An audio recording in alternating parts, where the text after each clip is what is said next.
नमस्कार, स्वागत है आपका शिक्षकुल के इस YouTube प्लेटफॉर्म पर, जहां आज हम चर्चा करने वाले हैं एक ऐसे मुद्दे के बारे में जिससे आपके प्री और मेंस में लगातार प्रश्न बनते हैं। और ये मुद्दा है चुनावी सुधार का, इलेक्टोरल रिफॉर्म का।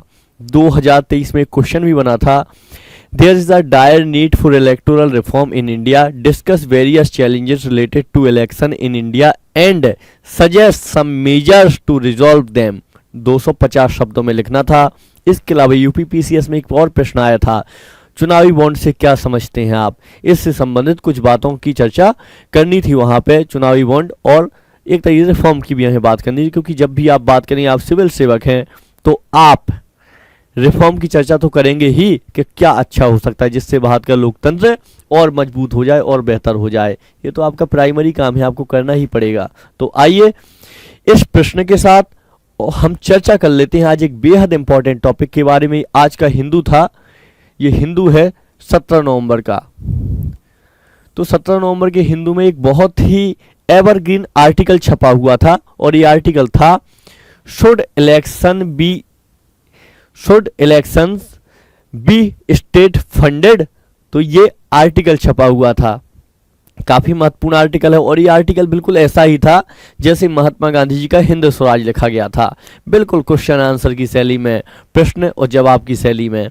तो ये काफी और बढ़िया सटीक आर्टिकल लगा मुझे। तो आइए इसकी चर्चा करते हैं, शुरुआत करते हैं, ज़्यादा टाइम नहीं लेंगे। तो सबसे पहले तो आप जानते हैं एक मुद्दा आजकल चल रहा है, और ये मुद्दा चल रहा है इलेक्शन बॉन्ड स्कीम पर। तो DI चंद्रचूड़ साहब ने कुछ टाइम पहले इलेक्टोरल बॉन्ड स्कीम थी जो 2019 में आई थी, सरकार लेके आई थी। इसमें क्या होता है, इस स्कीम में SBI में आप जाइएगा, आप चाहेंगे कि फलानी पॉलिटिकल पार्टी को फंड दे दिया जाए, कितना भी फंड, कोई सीमा नहीं है।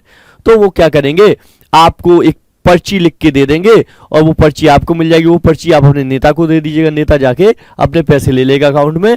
ये होता है इलेक्शन बॉन्ड, ठीक है। तो इस स्कीम में पारदर्शिता नहीं थी, मतलब सरकार का कहना था कि देखिए नागरिकों को कोई अधिकार नहीं है ये जानने का ये पैसा किसने दिया है, क्योंकि आप जानते हैं लगातार हमारे देश में बहुत ज़्यादा खर्च हो रहा है पॉलिटिकल पार्टियों के द्वारा।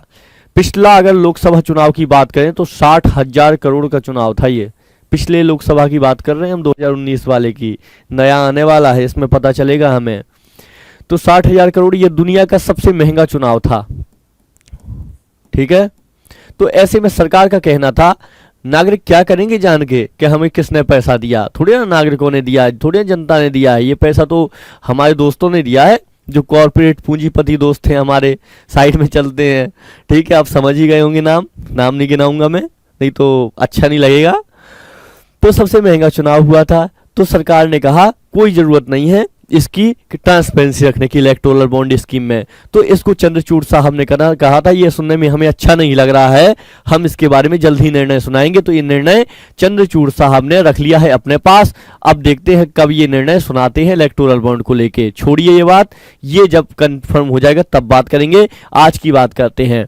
तो आज एक आर्टिकल छपा हुआ है जिसमें 2 लोग हैं और ये बात करते हैं इलेक्टोरल बॉन्ड के बारे में, इलेक्टोरल रिफॉर्म के बारे में कि किस तरीके से बेहतर किया जा सकता है। तो सबसे पहले हमें कुछ बात करनी है इस आर्टिकल संबंधित।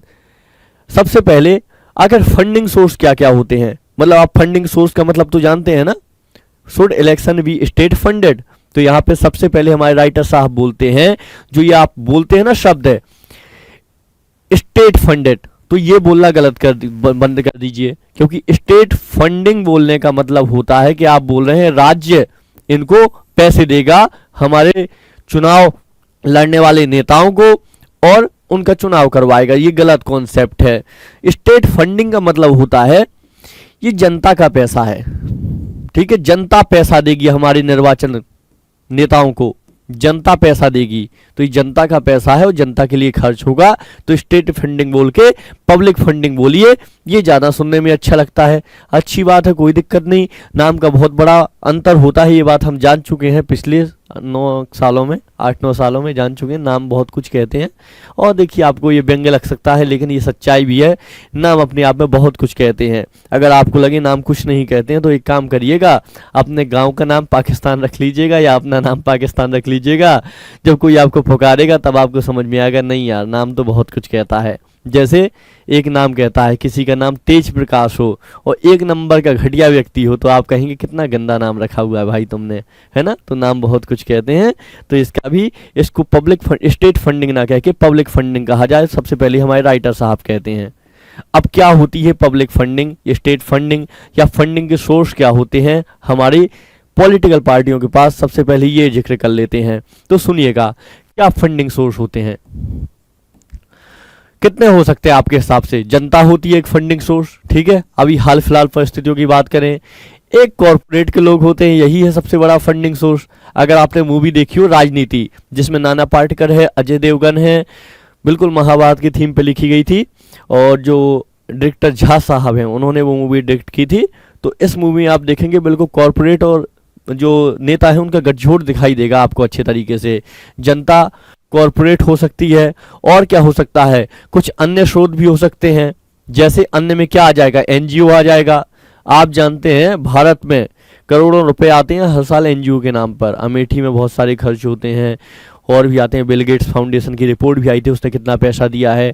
लेकिन ये कहाँ जाता है पैसा, ये जाता है राजनीतिक पार्टियों के पास। तो एनजीओस वगैरह हो गए, और यहीं पर अगर हम ऐड कर लें तो भ्रष्टाचार, तो भ्रष्टाचार भी एक बहुत बड़ा सोर्स है फंडिंग पाने का, ठीक है। तो ये आपके 2-3 सोर्स होते हैं, और जनता, कॉर्पोरेट, अन्य, एनजीओ, भ्रष्टाचार। एक स्टेट हो सकता है, लेकिन अभी स्टेट से पैसा लिया नहीं जाता है, भारत में ही चलन नहीं है, ये दुनिया में अन्य देशों में चलन है। तो आइए बात कर लेते हैं, तो आखिर समस्या क्या क्या है ये फंडिंग सोर्स को लेकर। आखिर हम क्यों बात कर रहे हैं कि स्टेट फंडिंग होना चाहिए, अगर हम क्यों बात कर रहे हैं स्टेट फंडिंग की, ठीक है। इसको अच्छे से लिख लेते हैं ताकि आपको आसानी हो जाए। वाई स्टेट फंडिंग, तो सबसे पहले क्या आवश्यकता होगी, आप अपने मन से सोचिएगा जरा, तो आपको पता चलेंगे। देखिए मैं तो बोल ही रहा हूं, लेकिन आपको पहले से मन में भी तो बहुत कुछ सोच के रखना होगा ना, तब जाके आपके बेहतर तरीके से पॉइंट तैयार होंगे। तो सबसे पहला है इसका वाई स्टेट फंडिंग। सबसे पहला है ट्रांसपेरेंसी नहीं है। क्या नहीं है, इसको अच्छे से लिखते हैं, पारदर्शिता लिखते हैं। पारदर्शिता नहीं है, पारदर्शिता की कमी। इससे पारदर्शिता की कमी से क्या होता है, भ्रष्टाचार बढ़ता है भाई, और भ्रष्टाचार बढ़ता है तो आप देख रहे हैं जो पब्लिक का पैसा, या जो पब्लिक के लिए पैसा खर्च होना चाहिए, वो हमारे नेता लोग चुनाव में खर्च करते हैं। आप सोचिए, अब हमारे यहाँ चुनाव लड़ा जाता है, सब बच्चा बच्चा जानता है देश में, एक विधायक को चुनाव लड़ने में 3-4 करोड़ तो खर्च हो ही जाते हैं। अगर बिहार जैसा राज्य है, उत्तर प्रदेश है, तो ज़्यादा खर्च हो जाते हैं। फिर जब ये पैसा खर्च कर चुके होते हैं तो ये कोशिश करते हैं कि अब हमें ये कम से कम 2 करोड़ खर्च किया, तो भैया 5 करोड़ तो निकालना है जनता से। तो 5 करोड़ पैसा कमाने की जुगत में रहते हैं अगले 5 सालों में। इसके अलावा पेंशन अलग मिलती है, दुनिया भर का मिलता है। तो इस तरीके से भ्रष्टाचार को बढ़ावा मिलता है। आप लोग समझे, बिल्कुल समझे होंगे। इसके अलावा आप देखेंगे अनइक्वल प्लेइंग फील्ड हमारे यहाँ बना हुआ होता है। अगर स्टेट फंडिंग नहीं होती है, स्टेट फंडिंग नहीं होने की वजह से अनइक्वल प्लेइंग फील्ड बनता है। ये क्या मतलब है अनइक्वल प्लेइंग फील्ड का मतलब, इक्वल प्लेइंग फील्ड, इसका मतलब पता है क्या है, इसका मतलब है कि सपोज करें कुछ पार्टियां होती हैं जो पुरानी होती हैं, कुछ नई पार्टियां होती हैं। तो पुरानी पार्टियों के पास तो पुराना पैसा है, रुतबा भी है, लेकिन कोई नया विचारधारा में आना चाहता है ना, तो उससे बहुत समस्या होती है। बराबर का मैदान नहीं होता, क्योंकि हम जानते हैं हमारा देश ना बहुदलीय लोकतंत्र है, हमारे देश में बहुदलीय व्यवस्था है, इसके अलावा बहुवचनीय लोकतंत्र भी है। तो ऐसे में सबको पार्टिसिपेट ना मिल पाना ये लोकतंत्र की मूल भावना के खिलाफ है। ये बात आप समझे होंगे। इसमें एक अन्य समस्या क्या है, अगर स्टेट फंडिंग ना होने की वजह से हमें क्यों स्टेट फंडिंग चाहिए, या फिर स्टेट फंडिंग ना होने की वजह से कौन समस्याएं हैं, हम ये देख रहे हैं। तो इसमें तीसरी समस्या चौथी हो जाएगी ब्लैक मनी की। ब्लैक मनी एक तरीके से फिर से भ्रष्टाचार हो जाएगा। हम जानते हैं ब्लैक मनी हमारे देश में खूब सर्कुलेट होती है, और इसकी वजह से हमने डिमोनेटाइजेशन भी किया था। आपको वो दिन याद होगा 2016 का नवंबर का, जिसमें रात को 12 बजे घोषणा आई थी कि सुबह आपके पैसे नहीं चलेंगे। तो ऐसे डिमोनेटाइजेशन भी होता है उसके लिए। ब्लैक मनी भी एक समस्या है हमारे देश में। इसके अलावा और हमारे देश में क्या समस्या है, करप्शन को बढ़ावा मिलता है, इसकी हम बात कर चुके हैं, ट्रांसपेरेंसी ना होने की वजह से, ठीक है। तो स्टेट फंडिंग होने से ना होने की वजह से क्या क्या समस्याएं हैं, स्टेट फंडिंग या क्यों होनी चाहिए, क्यों हो क्योंकि हमारे देश में ये सब समस्याएं हैं। ठीक है, चलिए तो आइए बात कर लेते हैं इनसे प्रभाव क्या होता है। ये तो हो गया पारदर्शिता, unequal playing field, black money, इससे प्रभाव क्या पड़ता है, तो इस प्रभाव के बारे में तो जानना जरूरी है ना। तो इससे प्रभाव पड़ता है क्रोनी कैपिटलिज्म को बढ़ावा मिलता है। क्या होता है क्रोनी कैपिटलिज्म? इसका मतलब होता है जो व्यापारी है और सरकार है, इनके बीच में गठजोड़ होता है, और ये गठजोड़ करके क्या करते हैं, एक सांठगांठ करते हैं। जैसे कि अभी महुआ मोइत्रा जी ने किया, आंखें दिखा रही थी, वो बोल रही थी कि देख लीजिए मेरी आंखों में, आपको भ्रष्टाचार कहीं दिखता है, ऐसी आंख दिखाई थी उन्होंने, देख लीजिएगा वो आप फोटो। तो क्रोनी कैपिटल उन्होंने हीरानंदानी को दिया था अपना लोकसभा का आईडी पासवर्ड, जिसमें अडानी को लेकर सवाल पूछने थे। तो इस तरीके से गठजोड़ सामने आते हैं। इससे क्या होता है, इससे न्याय का सिद्धांत प्रभावित होता है। आप सोचिए, आपने मुझे पैसे दिए, मैं आपके लिए सोचूंगा, आप मेरे लिए सोचेंगे, बाकी सब जाएं भाड़ में। तो इस तरीके से बढ़ावा मिलता है। इसमें और क्या प्रॉब्लम होती हैं, इसमें आपका प्लूटोक्रेसी को बढ़ावा मिलता है। प्लूटोक्रेसी क्या होता है, जिसके पास धन है वही आगे बढ़ेगा, उसी की सुनी जाएगी, इसको बोलते हैं प्लूटोक्रेसी। आप जानते हैं पॉलिसी कैप्चर होता है इसमें। पॉलिसी कैप्चर का मतलब आपको पॉलिसी ऐसी ही बनानी पड़ेगी जो पॉलिसी आपके जो दोस्त हैं, जिनसे आपने गठजोड़ किया है, जिनसे आपने पैसा लिया है।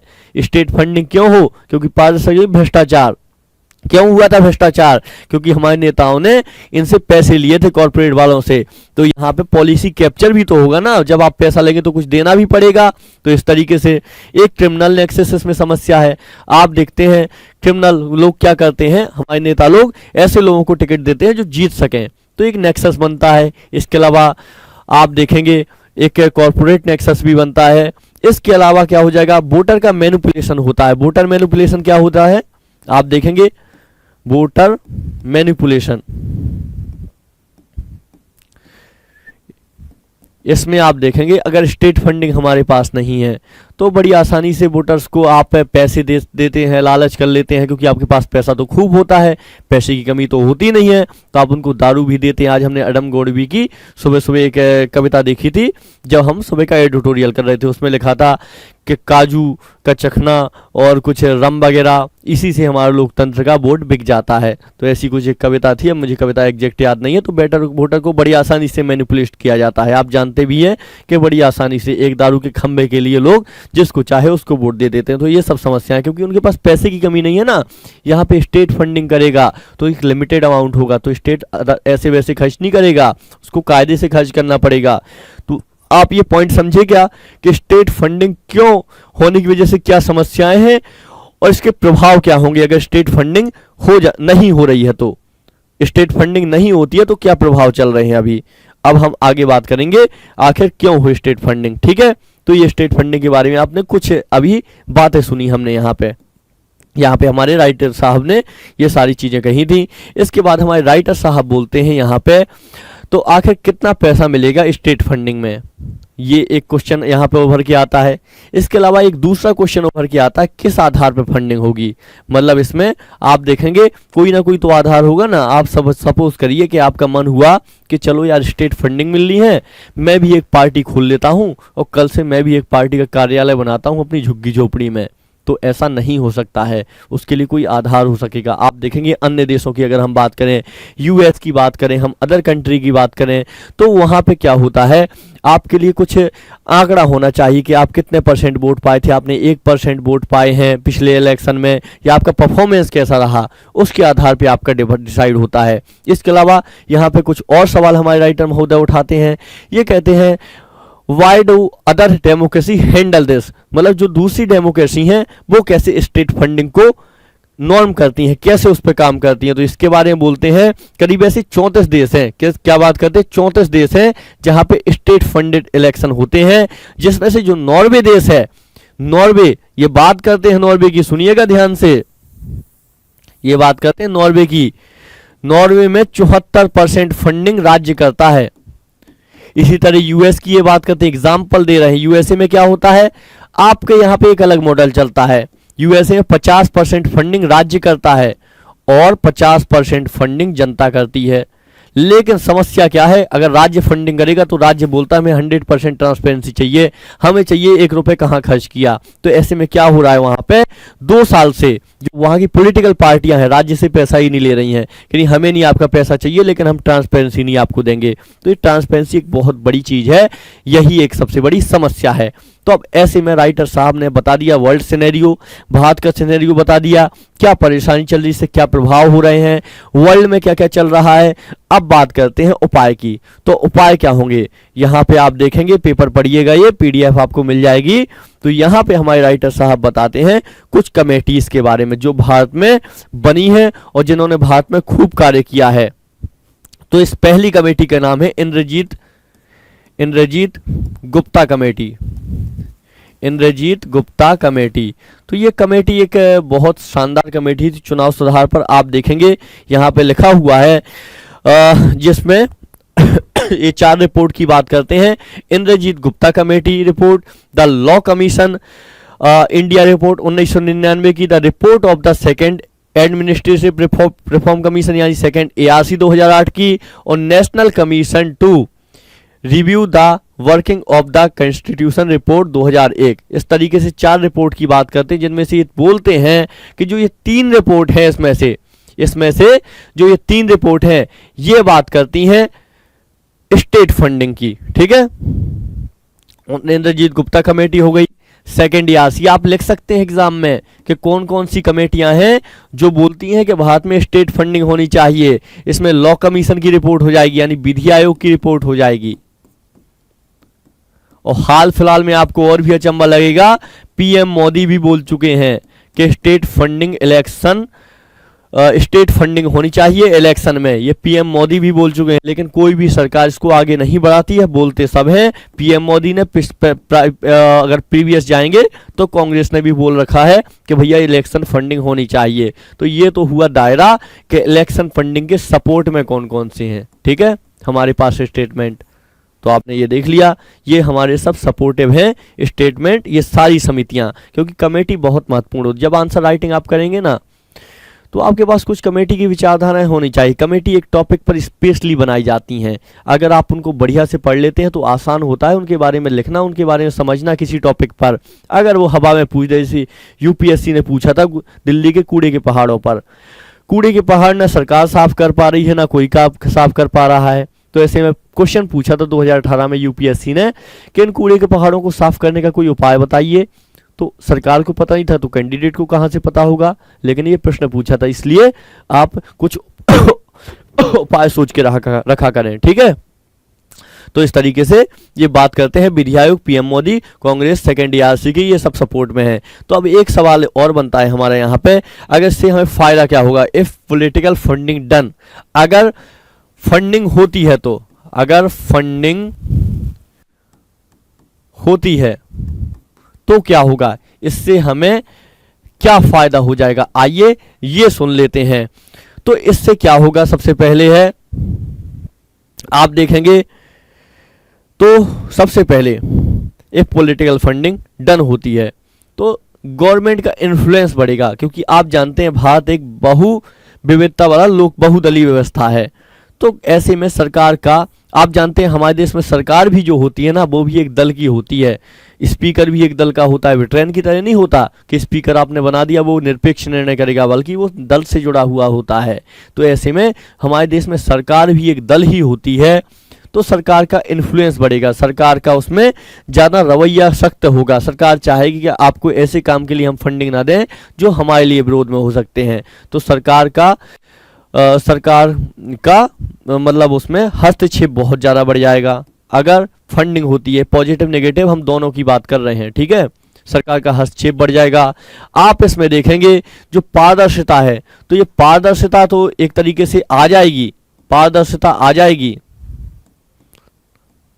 तो ये पॉजिटिव हो जाएगा, पारदर्शिता आ जाएगी, ये नेगेटिव हो जाएगा। ठीक है, अगर पॉलिटिकल फंडिंग होती है हमारे देश में। इसके अलावा आप देखेंगे जो मतदाता होते हैं इनकी भी एक कुछ अपनी सोच होती है। अगर स्टेट फंडिंग होती है, एग्जाम्पल के तौर पे आपका मन करे कि कोई ऐसी पार्टी है यार ये बहुत अच्छा काम कर रही है, इसकी सहायता करनी चाहिए मुझे, और आप सोचेंगे चलो इसके लिए एक बॉन्ड नाम करवा देते हैं, इसको कुछ पैसे देते हैं, तो आप नहीं दे पाएंगे। आप अपनी विचारधारा वाली पार्टी को सपोर्ट नहीं कर पाएंगे। अगर स्टेट फंडिंग आती है, जो 100% अगर फंडिंग आती है, तो मतदाता जो व्यवहार होता है, मतदाता के विचार होते हैं, वो प्रभावित होंगे। वैसे ऐसा नहीं होगा लगभग क्यों? क्योंकि किसी भी देश में 100% फंडिंग, स्टेट फंडिंग हो ही नहीं सकती, ना हुई है। हमारे इंद्रजीत सेन साहब भी बोलते हैं, इंद्रजीत गुप्ता साहब भी बोलते हैं कि जो फंडिंग है ना, हमें रैली ऑर्गेनाइज करवानी है, हमें परिवहन करना है, इन सब की हमें फंडिंग करनी चाहिए राज्य की तरफ से, ना कि 100% फंडिंग। इसके अलावा ये आगे बात करते हैं, जो एलिजिबिलिटी की बात थी, एलिजिबिलिटी का मतलब अगर ये पॉलिटिकल फंडिंग देते हैं तो कैसे एलिजिबल करेंगे, कौन कौन सी पार्टियों को करेंगे, क्योंकि हमारे देश में आप जानते हैं विरोध करने वाले ज़्यादा हैं, सपोर्ट करने वाले कम है। तो एलिजिबिलिटी पर प्रश्न उठेगा कि कौन कौन सी एलिजिबल हैं इस फंडिंग के लिए, ठीक है। इसके अलावा एक और हो सकती है, पोटेंशियल रहेगा कि पब्लिक फंड का, जो पब्लिक की जनता का पैसा ही है, पब्लिक फंड का, इसका मिसयूज हो, ऐसा हो सकता है। कैसे हो सकता है? क्योंकि आप जानते हैं अब सरकार, जब दल होते हैं वो तो अपने हिसाब से कार्य करते हैं, उन पर कोई बाहर तो नियंत्रण होता नहीं है। तो ऐसे में वो इधर उधर पैसा अगर खर्च करते हैं, कुछ और ऑडिट रिपोर्ट दिखाते हैं, पारदर्शिता में घोलमाल करने में हमारे जो नेता लोग होते हैं बहुत ही मतलब बढ़ चढ़ के भाग लेते हैं, तो पब्लिक फंड पर एक समस्या आ सकती है कि मिसयूज कर सकते हैं। इसके अलावा कोई गारंटी नहीं दी जा सकती कि फेयरनेस होगी। फेयरनेस की गारंटी कोई दे सकता है क्या? एक कहावत कही जाती है, अगर आपको चोरी करनी है ना तो आप लोगों की आंखों के सामने से चोरी कर लेंगे। और ये बात लड़कियों के और लड़कों के प्रेम के मामले में बहुत अच्छे से कही जाती है। अगर आपको चीट करना होगा तो मतलब बाप भी आ जाएगा सामने, फिर भी आप चीट कर लेंगे, ऐसी बात की जाती है। तो ऐसे में फेयरनेस आ पाएगी या नहीं आ पाएगी, इस पर बहुत ही क्वेश्चन मार्क रहेगा।